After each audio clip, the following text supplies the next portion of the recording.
Hi, I'm Ambry and this is Ambry's Corner and welcome back to my channel. If you're a new viewer, watch, subscriber, welcome. If you're a returning viewer, watch, subscriber. Hi guys, I am back today with another video for you guys. Today's video is hello 30 something. So you know I came up with this video. Well, I didn't come up with this video. It's a lot of people on YouTube doing this video, but I decided to do like a two-parter. One part saying goodbye to my 20s, and the other part saying hello to my 20s. Like, you will get these videos in December. And if you hear a fan in the background, it's because it's warm in my room, and this light doesn't help. So I had to turn that fan, and I got on makeup, and I've been sweating for you. It's needed. All right, so I do have the questions in my phone right here. Now, if you seen my the first one I did, which was goodbye 20 somethings, I had 7 questions, and I do have a 7th question here, but I'm still working on the question in my head, so like we'll get to it when we get to it. All right, so the first one is, the first thing I would like to learn in my 30s is sometimes you have to walk alone. I think this shit I had to learn it a lot. I mean, I feel like I've had to learn it before, but I didn't really take heed to it. Like I feel like our lives are a bunch of series of lessons we may need to learn, or maybe we've learned before, but we never tried to like pay attention to what we were being taught. I think a lot of times, like if you see yourself repeating like same situations, same scenarios, same, like you see yourself in a pattern, most times that's what that is. That's God's way telling you, you know, I put you in this situation before and you didn't learn your lesson, so now I'm gonna have to put you in it again, and maybe you'll learn what you learned this time. Like, my biggest thing is sometimes you have to walk alone. You literally have to just be by yourself, like manage by yourself, because sometimes people ain't always what they all cracked up to be, and sometimes you have to show people, look, I can get down by myself. I don't need you. I'm good if you're not here. Like, nothing won't stop because you don't talk to me, because you don't mess with me. Nothing won't stop. And I feel like I've had to learn that a lot this year.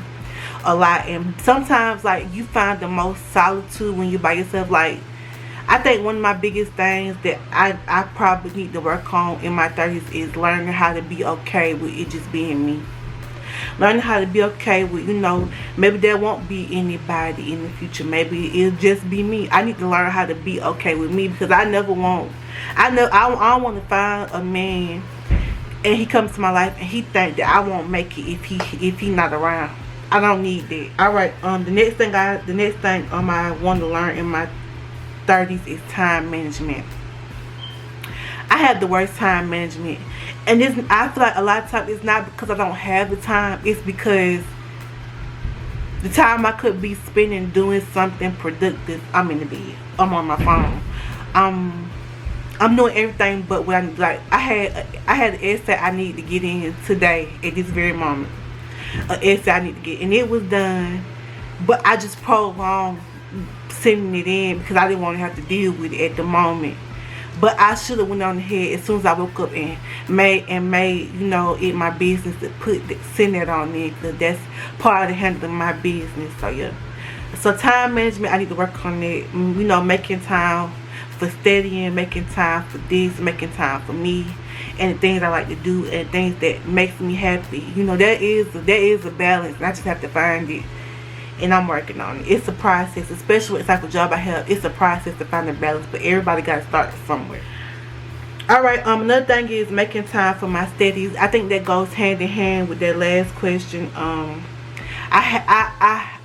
do like the work and all that, but I don't always like do the correct amount of studying, I feel like. And I think, I don't know why, but it's like in my head that if I read something once, I'll remember it. You know what I mean? And it doesn't always work like that. I mean, sometimes it takes me to read something about 10 times before I actually understand what it's saying. Like, and that's sad, but that's just how the way some people work. Some people don't grasp information as soon as it's given to them. Some people, it takes them a couple times for them to look at the information, and then it's understood. And I think that's a thing for me. I think I've always known that but I just have a hard time accepting it, because I'd rather be one of the people who can look at something, understand it, and go on about my business, because I don't be having the time to spare to sit there and study something like that. But I need to make the time to, or else I'm never going to achieve my goals the way I want to achieve them, because I'm not taking the time to do the work necessary to make things happen for me. Next one is taking time to just enjoy the journey. I feel like sometimes everybody is just so focused on what they're trying to get to, they don't take time to enjoy the steps from the beginning to the end, in between from beginning to end. You know, I think everything is about the journey. I don't think college is just about the getting the degree, the learning, the classwork. It's also about the experiences you made, the people you meet. And obviously, I'm not doing college the traditional way. My life hasn't been traditional at all, if we're thinking about it. If we're really looking at certain aspects of it. If you're looking at my life is nowhere near traditional, and it hasn't been. And I kind of like that it's not, you know, like it should be, because I feel like a lot of things, most people go to college, they waste the first 2 years of their life, you know, partying in college and not appreciating, you know, studying and all that kind of stuff, and making efforts towards their work. So they have to work extra hard the last 2 years they're there to make sure they graduate on time, to make sure they understand what they're supposed to understand. They have to work extra hard, and that's why I'm just glad I'm at that point where, you know, I'm not taking that for granted, and I'm not just doing the work or going through the motions, which sometimes it feels like. But I can understand that it is important, it is necessary for me to understand this stuff in order for me to be successful. And I'd rather put in the work now than having to wait 2 years before I'm due to graduate and try to put in all the work. So yeah. Enjoying just being with myself and making time to be quiet. I think that will go into walking alone. I feel like I think what I mean is, I'm always surrounded by people, and I keep hearing myself say, you know, you need some quiet time, you need to be by yourself. Yes, you don't always need to be surrounded by noise and people. Sometimes you need to make time just to be alone. And I don't know why, but like I cannot sit in the room without nothing going on. A fan, a phone, a television. I cannot sit in my room with pure quietness. I don't know what I'm scared is gonna pop up, or you know what's gonna happen if I do that. But I cannot do. And if I do, I start to get highly paranoid. But I need to. I really want to work on that in the next year, and in my 30s, working on being in silence for at least 15 minutes a day. You know, just clearing my mind out, you know, talking to God and being present in the moment. I feel like I don't do that. I feel like I pray to Him, but it's like a routine, a ritual I do every night. You know what I mean? It's not like I'm having a conversation, which I do have conversations with Him, but it's just it's not like the kind of conversations I would have with another human being. It's different.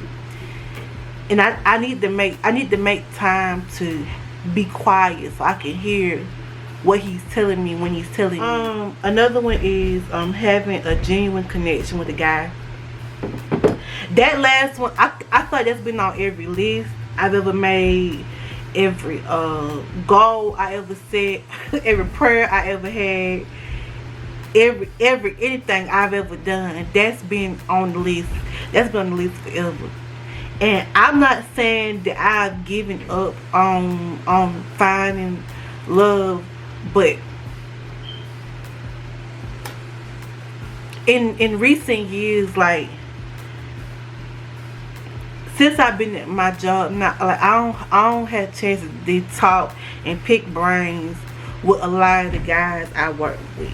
And all this taught me is that what I'm seeing on television, what I'm hearing about on the radios, what I'm seeing on TV and movies, and what these celebrities doing, it's true. All of that is true. That's all I've been taught. That's all they're really telling me.